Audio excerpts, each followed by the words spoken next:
हर हर महादेव है सभी को। आज अपन सोल्व करने वाले क्लास 10th में सैम्पल पेपर का क्वेश्चन नंबर 33। ठीक है। इस 33 नंबर क्वेश्चन के अंदर अपने को कॉन्सेप्ट यूज़ किया गया है सिमिलरिटी ऑफ ट्रायंगल का। ठीक है। क्वेश्चन है D is a point on the side B C of a triangle A B C such that angle A D C is equal to है एंगल बी ए सी के। So prove that C A square is equal to C B multiply C D. ठीक है, ये अपने को proof करना है।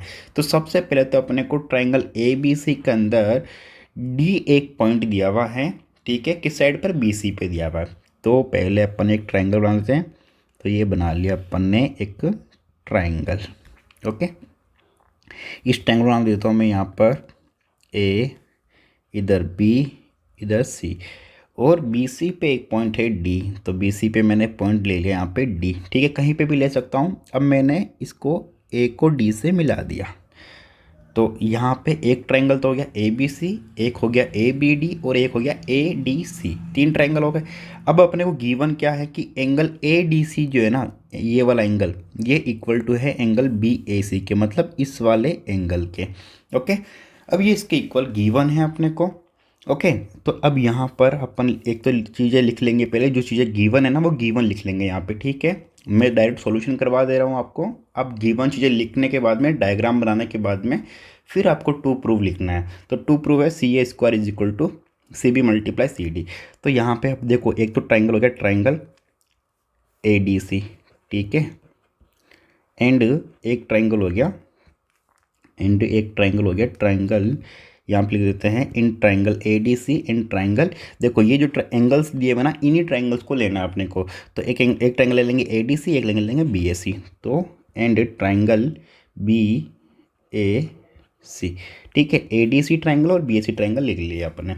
अब इन दोनों ट्राइंगल के अंदर एक तो एंगल ए डी सी जो है वो equal to angle B A C के अपने को इक्वल गिवन दिया हुआ, ये तो गिवन है। अब देखो मैं हाईलाइट यहाँ पे कर लेता हूँ कि कौन कौन से ट्राइंगल्स है वो। तो ए बी सी तो हो गया ये वाला। ठीक है, मतलब B A C. B A C के बाद में दूसरा वाला कौन सा हो जाएगा, दूसरा वाला हो जाएगा ए डी सी। तो ए डी सी हो गया ये वाला। ठीक है, ये हो गया ए डी सी। अब देखो, अगर आप इन दोनों ट्राइंगल के अंदर देखोगे तो ये वाला जो एंगल है दोनों में कॉमन है। यस सुनो, तो इसको मैं लिख लूँगा एंगल ए डी सी के अंदर, ट्राइंगल ए डी सी के अंदर कैसे लिख दूँगा मैं इसको, एंगल ए सी डी लिखूँगा इसको ट्राइंगल ए डी सी के अंदर, equal to be A C के अंदर लिखूँगा इसको ए सी बी या A B A C A. तो इसको लिख लिया मैंने एंगल ए सी बी, मतलब एंगल ए सी डी जो है वो ए सी बी के बराबर है। दोनों में क्या हो जाएगा, कॉमन। तो ये कॉमन हो गया और इक्वल हो गया। So by angle property triangle A D C is similar to triangle B A C. ठीक है, ये दोनों ट्राइंगल सिमिलर हो गए। अब ये दोनों ट्राइंगल्स अगर सिमिलर हुए हैं तो इनकी जो कोरोस्पोंडिंग साइड्स हैं उनका रेशियो जो है वो भी बराबर होगा। ठीक है, कोरोस्पोंडिंग साइड का रेशियो बराबर होगा। इसके पहले अपन नेमिंग चेक कर लेते हैं कि नेमिंग सही से करी है कि नहीं है। अगर नेमिंग सही नहीं करोगे तो आपका आंसर जो है वो गलत हो सकता है। ठीक है, तो यहाँ पर देखो एंगल ए डी सी के बराबर है बी ए सी। ठीक है, तो ए डी मतलब डी जो एंगल है वो ए के बराबर है। तो जहाँ पे डी आ रहा है इसमें ए आना चाहिए। तो सही करेक्ट आ रहा है। सी जो है वो सी की जगह बराबर आ रहा है, तो सी जो है सी की जगह पर है। ए और बी ये अपने आप से इक्वल हो जाएंगे, तो एंगल ए जो एंगल बी के बराबर हो जाएगा, ये अपने आप से हो जाएगा। ओके, तो नेमिंग तो अपना जो है वो सही है, एकदम सही है।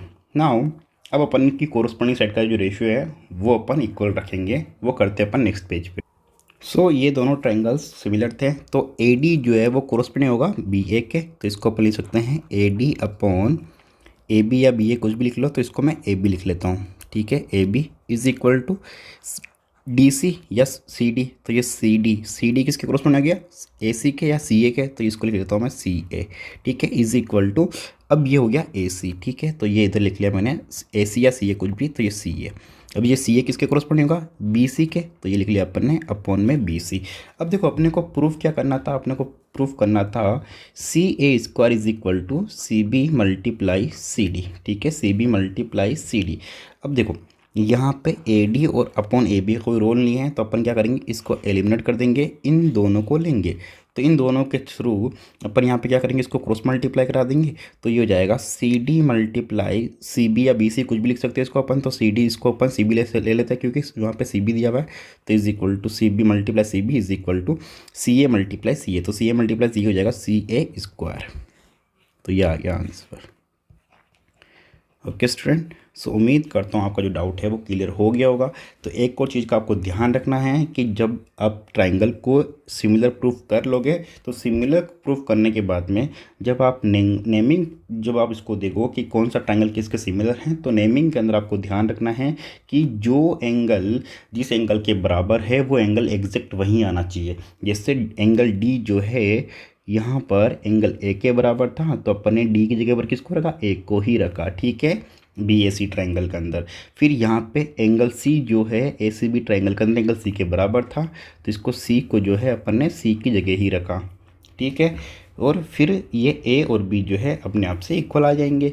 तो इस तरह से अपन ऐसा बोल सकते हैं कि भाई angle angle property triangle A D C is equal to हो जाएगा ट्राइंगल बी ए सी के। तो अब इस हिसाब से अपन इसकी जो कोरस्पोंडिंग साइड्स होगी वो पता कर लेंगे और जो कोरस्पोंडिंग साइड का जो रेशियो है वो बराबर बता के ये अपने पास में प्रूफ हो जाएगा। ओके स्टूडेंट, तो ये हो गया आपका सॉल्यूशन। तो ये चीज़ों का आपको ध्यान रखना है, ऐसा अगर आप करोगे तो आपको आंसर जो है वो करेक्ट जाएगा।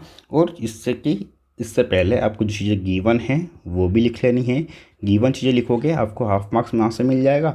एंड फार्मूला वगैरह यूज़ हुआ है तो वो लिख लीजिए, इसमें कोई फार्मूला वगैरह यूज़ नहीं हुआ है, बस इसमें प्रॉपर्टी यूज़ हुई है तो प्रॉपर्टी का नाम जरूर मेंशन कर दें कि कौन सी प्रॉपर्टी से आपने इसको जो है सिमिलर प्रूफ किया है। ओके, तो आज के लिए बस इतना ही, बाकी मिलते हैं नेक्स्ट वीडियो में, तब तक के लिए bye bye, take care, thank you so much, Har Har Mahadev.